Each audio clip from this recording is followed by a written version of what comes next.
Hello all வணக்கம் பீடா, welcome to the show. IPL ரிட்டன்ஷன்ல இருந்து எல்லா டீமும் பார்த்துட்டே வந்துட்டு இருந்தோம். கடைசி டீம் ஆனால் ரொம்ப அதிக பேலன்ஸோட போற team KKR.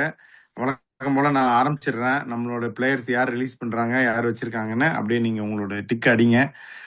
Released players for traded out: Andre Russell release, அதுக்கப்புறம் ஆண்ட்ரிக் நாக்கியா, Chetan Sakariya, Luvnith Sisodia, Moeen Ali, Quinton de Kock, Rahmanullah Gurbaz, Spencer Johnson, Venkatesh Iyer, இவங்கெல்லாம் வெளியே விட்டவங்க.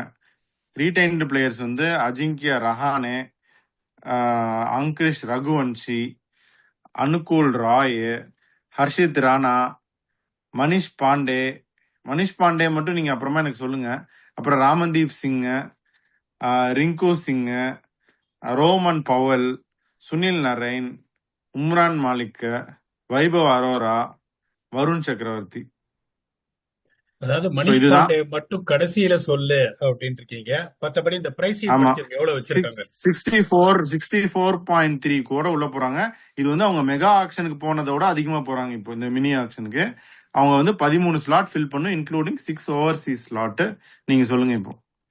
அதாவது ஒரே ஒரு என்கரேஜிங் பாயிண்ட் என்னன்னா 64.30. இப்போ ஒரு சில டீமுக்கெல்லாம் எல்எச்ஜி ராயல்ஸ் இவங்களுக்கெல்லாம் ஒரு 2-3 ஸ்லாட் பிளேயிங் லெவன்லயே கொஞ்சம் ஒரு மாதிரி கடுப்படா இருக்கு, எடுக்கணும் அப்படின்னு சொல்லும் போது இவங்களுக்கான கேள்விகள் ரொம்ப ஜாஸ்தியா இருக்கு. Even though they have the advantage in purse.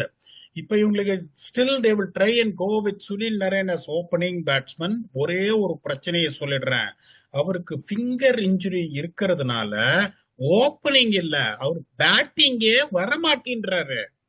சிபிஎல்ல பேட்டிங்கே நேத்து பாத்தீங்களே மேட்ச்? நேத்து அவர் பின்னாடி டிம் டேவிடோட நின்னுட்டு இருந்தாரு, ஸ்ட்ரைக்கே கொடுக்காம ஆடிட்டு இருந்தார் டிம் டேவிட். உங்க மேட்ச்ல தான் நான் தானே உட்காந்துட்டு இருந்தேன் டக் அவுட்ல. ஒரே ஒரு பால் தான் ஆடினாரு.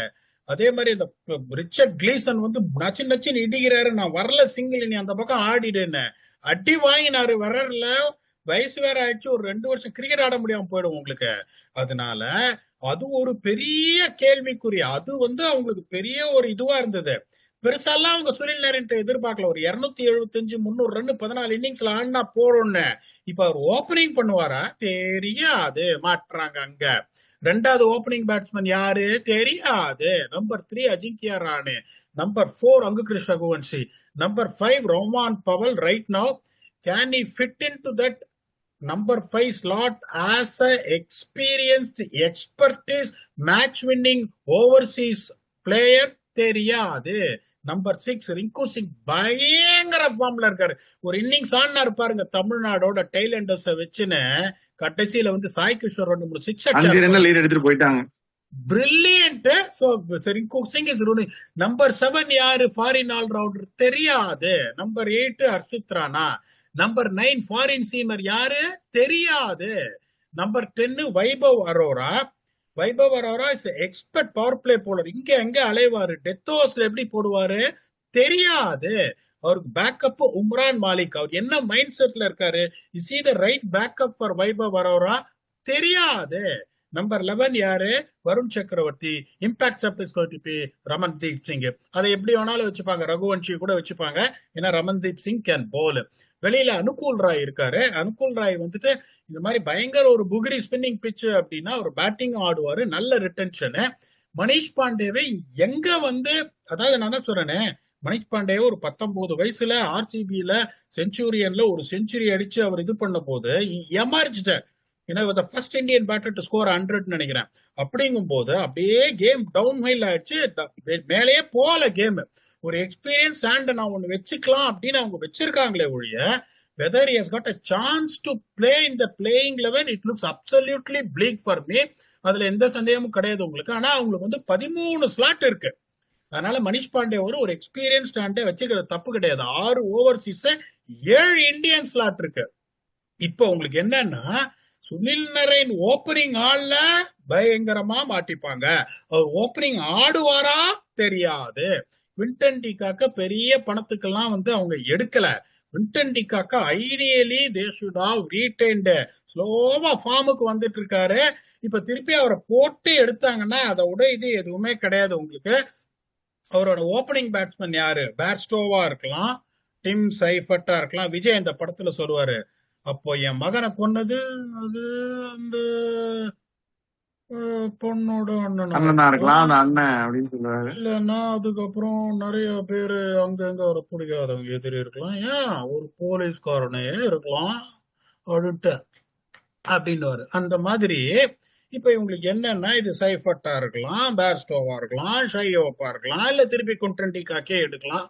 சோ இந்த ஒரு ஸ்பாட் அவங்களுக்கு கிடைச்சிரும். ஒரு பெரிய எக்ஸ்பென்சிவா போகாது. ஏன்னா எல்லாருக்குமே ஓப்பனிங் பேட்ஸ்மேன் அது இது சீல்டுன்றதுனால இது ஒரு 6 கோடின்னு வச்சுக்கோங்க. 6. இப்ப நான் என்ன சொல்றேன்னா, நீயே வந்துட்டு ஒரு பொருளை எடுக்கிறீங்க, அது சரியா இல்லைன்னு சொல்லிட்டு அதை போய் சந்தையில போய் விற்கிறீங்க. அந்த வித்தவன் ஏலம் விடுறான், நீ 25 ரூபாய்க்கு விட்டுருக்கீங்க, அவன் 40, 50, 60, 70 போறான். என்னடா இது, இதுக்கு வேல்யூ இருக்கும் போல இருக்குன்னு சொல்லிட்டு நீ திருப்பியும் போய் அதை 80 ரூபாய்க்கு நீ எடுத்தீங்கன்னா எந்த பிரயோஜனமும் கிடையாது.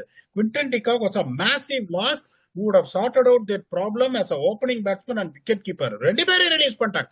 வெரி குர்பாஸ் இல்ல இவர் குவிண்டன் டிகாக்க ஒருத்தர் ரிட்டைன் பண்ணிருக்கணும். மிகப்பெரிய தப்பு பண்ணாங்க அதுல. நான் உங்களை கேட்கிறேன், will you put your money on Rahman Powell to be a number 5 batsman in IPL for 14 games plus playoffs for a team? Yes, no, don't know. சொல்லுங்க. ரோமன் பவலா? பட் நல்ல ஃபார்ம் தானே போய் இருக்காரு. நல்ல ஃபார்ம்ல இருக்காருன்னு சொல்லாதீங்க. உங்க எக்ஸ்பர்டைஸ் 2008 இருந்து ஐபிஎல் பாக்குறீங்க, ரஹ்மான் பவல ஐபிஎல்ல பாக்குறீங்க. நீங்க ஒரு டீம் ஒரு ஸ்ட்ராட்டஜிஸ்டாவோ இல்ல டீம் ஓனரோ அப்படி இருந்தீங்கன்னா, நான் Rovman Powell slotted at number 5ன்றேன். நீங்க ஓகே நெக்ஸ்ட்னுவீங்களா? ஒரு 14 மேட்ச் ஆடுவாரான்னு கொஞ்சம் கூட ஒரு கேள்விக்குறி வராதான்னு நான் கேக்குறேன். வரதான் செய்யும். அப்ப எங்க மாட்டிட்டு இருக்காங்க? அங்க ஒரு ரீப்ளேஸ்மெண்ட் எடுக்கணும்.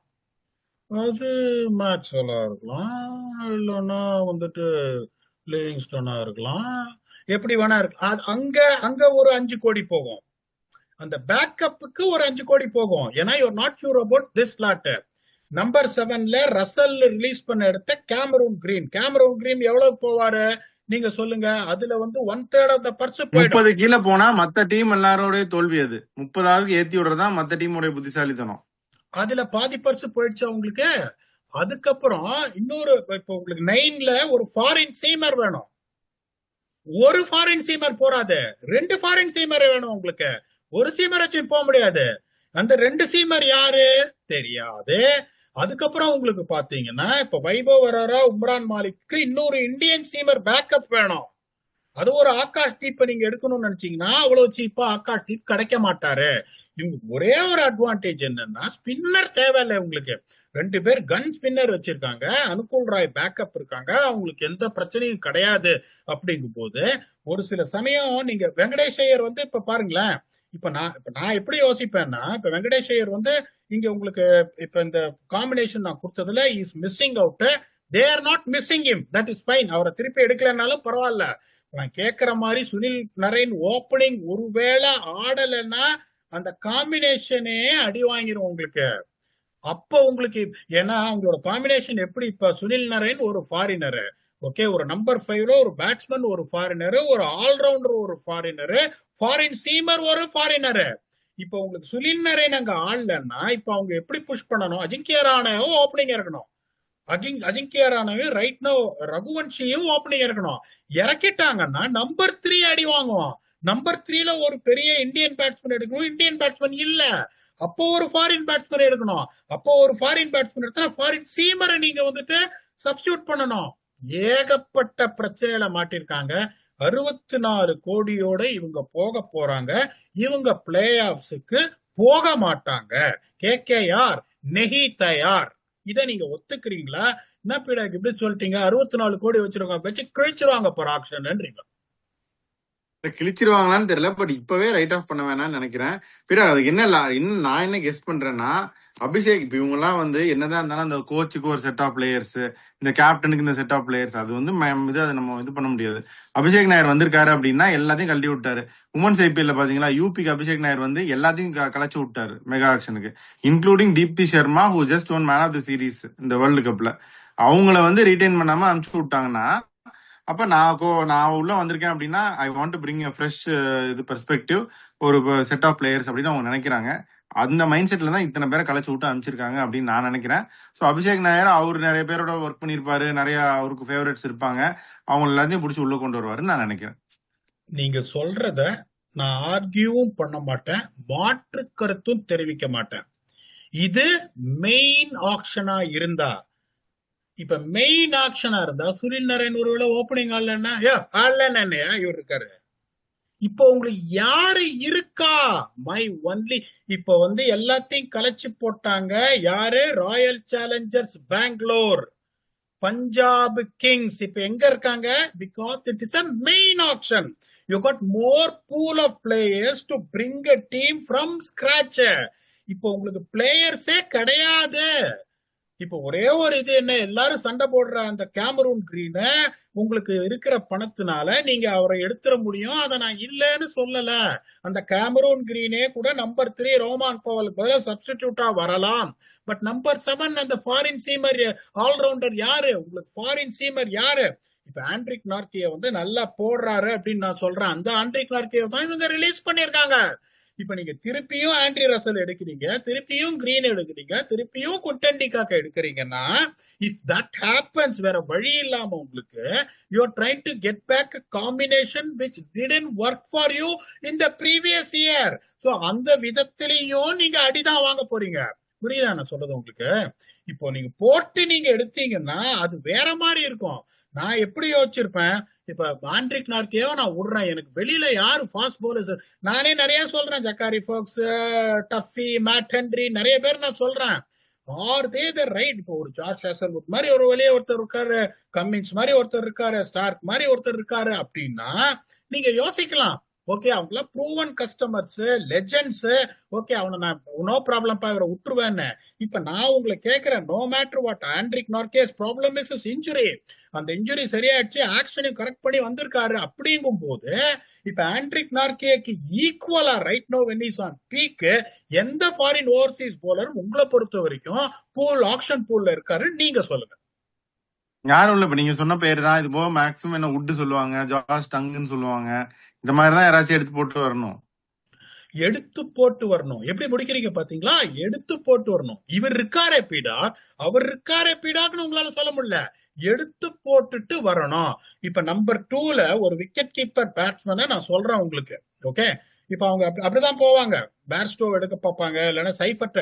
பேர்ஸ்டோ ஓரளவுக்கு சக்சஸ் இருக்கு ஐபிஎல்ல. பத்திரானா எடுக்க போறாங்க பாருங்க.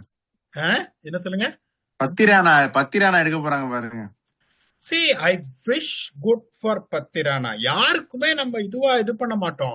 அவர் ஒருவேளை ஆக்ஷனை சரி பண்ணி வந்துட்டோ, இல்லைன்னா அங்க அவங்க ஆக்ஷனை சரி பண்ணி முன்னாடியே கேம்ப் பிக்கப் எல்லாம் பண்ணி ஏதாவது பண்றாங்களா தெரியல. இப்ப நான் என்ன சொல்றேன், அவங்க பத்திரானா எடுக்கட்டும், அவர் நல்லா பெர்ஃபார்ம் பண்ணணும்னு நான் ஆசைப்படுறேன். Is there any guarantee that he will do well is my question to you. அது தெரியாது, அதனாலதானே அவங்க ரிலீஸே பண்ணிருக்காங்க. சோ இப்ப நான் என்ன சொல்றேன்னா, இந்த நம்பர் 2 விக்கெட் கீப்பிங் ஸ்லாட்ல உங்களுக்கு ஒரு 2023 குவிண்டன் டி காக்க நீங்க வச்சுப்பீங்களா? 2023 வேர்ல்ட் கப்ல ஆடின. கண்டிப்பா கண்டிப்பா. அது யாரு விடுவாங்க?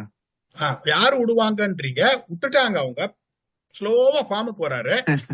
இப்ப குவிண்டன் டி காக்கு கிளாஸா இப்ப அவர் if is on peak form யாரும் கிடையாது. பேட்ஸ்டோ அடிப்பாரு, நான் இல்லன்னு சொல்லல. I'm not saying that. இப்ப நம்பர் 5ல ரோமான் பவல் வந்தாலே லெக் ஸ்பின்னர் கொண்டு வந்துருவாங்க. இது கரீபியன் பிரீமியர் லீகோ பிக் பாஷ் லீகோ கிடையாது. அவர் வந்தாலே ஒரு லெக் ஸ்பின்னர் கூகுளி போறதுக்கு ஒரு லெக் ஸ்பின்னர் இருப்பாங்க. 2-3 மேட்ச் அவர் ஃபெயில் ஆனார்னா அவருக்கு ரீப்ளேஸ்மெண்ட் யாரும் கிடையாது.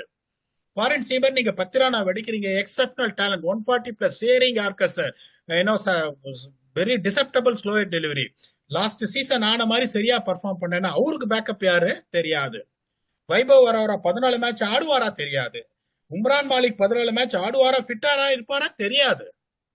சுனில் நரேன் ஓப்பனிங் பேட்டிங் ஆடுவாரா தெரியாதுங்கும் போது நீங்க 64 கோடி வச்சுன்னு போனாலும் it will be very interesting to see what kind of combination they are going to come up with to give so many answers for my தெரியாது அப்படிங்கும். அதனால மோஸ்ட் ப்ராபப்ளி அந்த ஆப்ஷன் முடிஞ்ச உடனே நான் கேட்கிற இந்த கேள்விகளுக்கு வர்ற பதில் தெரியாது. அப்படிதான் இருக்கும்னு நான் நினைக்கிறேன். இல்ல பீடா அது மாறும்ன்றீங்களா? அதுதான் ஐ விஷ் மாறும் அப்படின்னு. பட் அதான் தேர் இன் டிஃபிகல்ட் சுச்சுவேஷன் வீடா இல்லைன்னு சொல்ல. பட் அவங்க இந்த தின்னாதான் இருக்கு ரிசோர்சஸ், அதுவும் நான் இல்லைன்னு சொல்ல. பட் அந்த அதுலயே பெஸ்ட் ஒரு 2 பிளேயர் 3 பிளேயர் அவங்க தேத்திட்டாங்க அப்படின்னா they can still get a good team. அவங்களும் வந்து ரிசர்ச் பண்ணிருப்பாங்க. இப்ப எல்லாருமே வந்து திடீர்னு ஒரு திக்வேஷ் ரதின்னு எடுத்து வர்றாங்க, திடீர்னு வந்து ஒரு விப்ரஜ் நிகம்னு எடுத்து வர்றாங்க. I'm sure Abhishek Nair and team would have done their homework by now.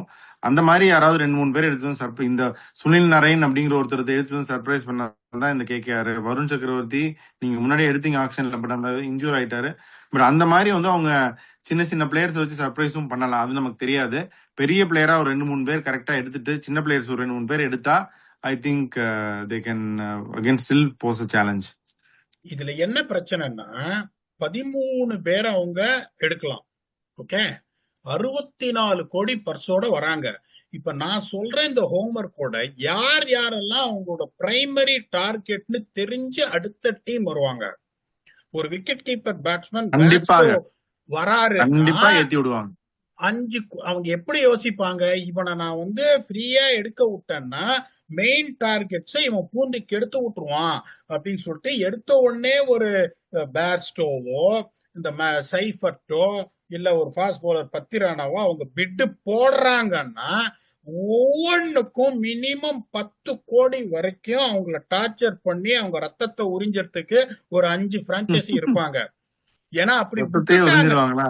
இல்ல அப்படி விட்டுட்டாங்கன்னா இவங்களுக்கு இருக்கிற 13 ஸ்லாட்ல 6 ஓவர்சீஸ் 7 இந்தியன் பிளேயர்ஸ் இருக்கிற பெஸ்ட் பிளேயர்ஸ் இவங்க பிக் பண்ணிடுவாங்க because of the money power. So இப்ப இவங்க இப்பவே பாத்துட்டே இருப்பாங்க சிஎஸ்கே இவங்க எல்லாம் சன்ரைசர்ஸ் இவங்க எல்லாம் பாத்துட்டே இருப்பாங்க. ஒரு பேர்ஸ்டோ மேல அக்ரெசிவ் பெட்டிங்க்கு இவங்க போறாங்க அப்படின்னா அவங்க என்ன பண்ணுவாங்க, ஓகே எனக்கு வேண்டியது ஒரு பிளேயர் 2 பிளேயர். இப்ப சன்ரைசர்ஸ் அந்த மொத்த டீம் எல்லாம் பாத்தீங்கன்னா ஒரு பிளேயர் 2 பிளேயர் தான் தேவை, இவனுக்கு 7 பிளேயர் தேவை. சோ இவனை நான் முடிச்சு விட்டுறேன், பரவாயில்ல அந்த பிளேயர் பேஸ்டோன்ற பிளேயர் எனக்கு தேவையே இல்லைன்னாலும் ஒரு நல்ல பிளேயர் நான் எடுத்து வச்சுக்கிறேன்னு சொல்லிட்டு ஒரு 3.5 4.5 5.5 கோடி வேல்யூ இருக்கிற பிளேயரை 10 கோடிக்கு ஏத்தி விட்டு இவங்க பர்ஸ பஸ் பண்ணுவாங்க. அந்த ப்ராப்ளத்தையும் இவங்க ஃபேஸ் பண்ணுவாங்க. அப்படின்றதுனால it is going to B extremely tricky to say how they are going to plan their money, how they are going to plan their players, how they are going to get their players, whom they target, which in my opinion will be an absolutely Herculean task. 3.2 கோடி நம்ம தான் 3.4 கோடியா Quinton de Kock எடுத்தாங்க ஆக்ஷன்ல. Okay, இப்ப அவரை release பண்றாங்க. இன்னும் வந்துட்டு உங்களுக்கு 1 மாசம் இருக்கு டைம். இப்ப செஞ்சுரியில வேற அடிச்சிட்டாரு குவிண்டன் டிகாக். ஓகே, அப்படிங்கும் போது இப்ப சவுத் ஆப்பிரிக்காவும் கொஞ்சம் மேட்சஸ் ஆடுறாங்க, அதுலயே ஒரு ரன் அடிச்சுட்டாருன்னா 3.5 கோடி குவிண்டன் டிகாக்க நீங்க எடுக்க விட மாட்டாங்க. பிகாஸ் இட்ஸ் விக்கெட் கீப்பர், விட மாட்டாங்க, அவங்களே ஏத்தி விடுவாங்கன்றதுனால இவங்க பிளேயர்ஸ பைக் பேக் பண்ணணும்னு நினைச்சா கூட it is not going to be easy. இந்த டாக்டிக்ஸை நீங்க ஒத்துக்கிறீங்களா, இல்ல பீடாக் டேஞ்சர்னு சொல்லிட்டு விட்டுருவாங்க இவங்க எடுத்துருவாங்கன்றீங்களா? இல்ல, இந்த டாக்டிக்ஸ் பண்ணாதான் மத்த டீம் சர்வைவ் ஆக முடியும். இது பண்ணிதான் ஆகணும் மத்த டீம்ஸ் எல்லாம். அவங்க வேற மினிமம் அறிவு இருந்தா கண்டிப்பா அதை பண்ணுவாங்க. பட் அவங்க எல்லாருமே வெரி இன்டெலிஜென்ட் பீப்புள், நிறைய ப்ரிப்பேர் பண்ணிட்டு வர்றவங்க, ப்ரொஃபஷனலா இதை பண்றாங்க அவங்க. ஸோ அதனால நான் பேர் மினிமம் அறிவேனா என்னோட ஃப்ரெண்ட்ஸை வச்சு நான் சொல்றேன். பட் அவங்கலாம் வந்து புத்திசாலிங்க, கண்டிப்பா ப்ரிப்பேர் பண்ணிட்டு தான் வருவாங்க. இப்போ கண்டிப்பா அவங்க ஏத்தி விட தான் செய்யணும், அதுதான் அவங்களோட ஸ்ட்ராட்டஜி. சரி, வெங்கடேஷ் ஐயருக்கு போக மாட்டேன்னு சொல்லிட்டாரு அவரு சிஇஓ. ஆனா இப்படி சொல்றதே ஒரு மைண்ட் கேமா இருக்கலாம். அவங்க டபுள் பிளஃப் கூட பண்ணலாம், போக மாட்டேன்னு சொல்லிட்டு கூட போலாம். அதை பத்தி என்ன நினைக்கிறீங்க? டபுள் பிளஃபோ இல்லையோ ஒரு லெவலுக்கு மேல பேட்டனை தூக்கி தான் சார் ஆகணும். க்ளோஸ்டு பிட்டிங்னா நீங்க சொல்றது டபுள் பிளஃப்லாம். ஒரு லெவலுக்கு மேல பாக்குறாங்க, ஒரு 7 கோடி 8.5 கோடி 9 கோடி நிக்குது, 23 கோடி கொடுத்து நான் எடுத்தேன் அப்படின்னு யோசிக்கிறாங்க. ஒருவேளை சுனில் நரேன் ஓப்பனிங் ஆடலன்னு முன்னாடியே சொல்லிட்டாரு, Venkatesh Iyer is opening batsman left hander, சரி நான் பேட்டன் போடுறேன் அப்படின்னு போடுறாங்க. உடனே என்ன யோசிப்பாங்க எல்லாரும், ஒரு சில டீம்ல ஒரு பிளேயர் இருந்தா போறோம்னு வராங்க பாருங்க 15 கோடி வச்சுன்னு, அவன் 15 கோடி வரைக்கும் ஏத்துவான். 15 கோடி ஏத்திட்டா 15 கோடி க்ளோஸ், 50 கோடி வந்துருச்சு. அதுக்கப்புறம் வந்து கிரீனுக்கு ஒரு 23 24 கோடி போச்சுன்னா கபார்னு பாதி பர்ஸ் ஆயிடும், ஒண்ணுமே இல்லாம மாதிரி போயிடும், நிறைய ஸ்லாட்ஸ் ஃபில் அப் பண்ற மாதிரி ஆயிடும், யாருமே விடவே மாட்டாங்க. நீங்க வந்துட்டு டபுள் பிளஃப் எல்லாம் ஆக்ஷன்ல ஒர்க்கே ஆகாது. ஏன்னா ஒரு லெவலுக்கு மேல நீங்க அந்த புலித்தோலை கழட்டிட்டு உங்களோட ஒரிஜினல் இதை ஃபேசட்டை காமிச்சுதான் ஆகணும்ன்றதுனால இவங்களுக்கு வந்து இவங்க எப்படி பிளான், நீங்க என்ன பிளான் பண்ணின்னு வந்தாங்களோ உங்களை தடுத்து நிறுத்துறதுக்கு ஆப்போசிஷன் மாதிரி இருக்காங்க. அங்கேயும் நீங்க மாட்டின்னு இருக்கீங்க அப்படின்றதுனால I feel it is going to be one tough option for KKR. I am very interested and keen to see how they are going to manage it. அதே இன்ட்ரெஸ்ட் தான் எனக்கும். Specially with Abhishek Nayar. எல்லாரும் ரொம்ப ஹையா பிரைஸ் பண்ற அந்த அபிஷேக் நாயர், வெங்கி மைசூரி இவங்களாம் அதை எப்படி சமாளிக்கிறாங்க அப்படின்னு வெயிட் பண்ணி தான் பார்க்கணும். பாப்போம் பீடா. எல்லா ஆப்ஷன்ஸும் டிஸ்கஸ் பண்ணிட்டோம் கேகேஆர் இருக்கும். இதோட நம்ம 10 டீம் முடிச்சிட்டோம். அப்படியே உங்க ஃபைனல் தாட்ஸ் என்னன்னு சொல்லிருங்க. அதான் சொல்ல ஆனஸ்டா எந்தெந்த டீம் எல்லாம் நல்லா பண்ணிருக்காங்க, ஆக்ஷன்ல கஷ்டப்படுற தேவையே இல்ல, பிட்டே பண்ண தேவையே இல்ல, ஒரு பிளேயர் தான் 2 பிளேயர் தான், ஒரு சில டீம் 2 பிளேயர் 3 பிளேயர், ஒரு சில டீம் நிறைய கேப்ஸ் உள்ள இருக்கு, எல்லாத்தையும் சொல்லியிருக்கோம். பட் ஃபைனலி ஆக்ஷன் முடிஞ்ச உடனே you will have a top clarity on where they all stand based on their home conditions, which is going to be vital to win at least 5 out of 7 games to push your case for playoffs. இன்னும் ஒரே ஒரு மாசம் தான் இருக்கு ஆக்ஷன்ல, December 15 அப்படின்னு சொல்றாங்க. வந்து அதுக்கப்புறம் அலசுவோம் எந்தெந்த டீமுக்கு சான்ஸ் இருக்கு, யார் யார் எங்க போயிருக்காங்கன்னு. மோஸ்ட் இம்பார்ட்டன்ட் சம்பவம் ஒன்று நடக்க இருக்கு கவுஹாட்டில. அதுதான் அடுத்த இம்பார்ட்டன்ட் சம்பவம். ஆஷஸும் நடந்துட்டு இருக்கு, அதுக்கும் ரிவ்யூ பண்ணுவோம். அதுக்கு முன்னாடி India vs south Africa second test match in Guwahati will come back and do a detailed preview with your very own octopus. Until then, thanks a lot and bye bye.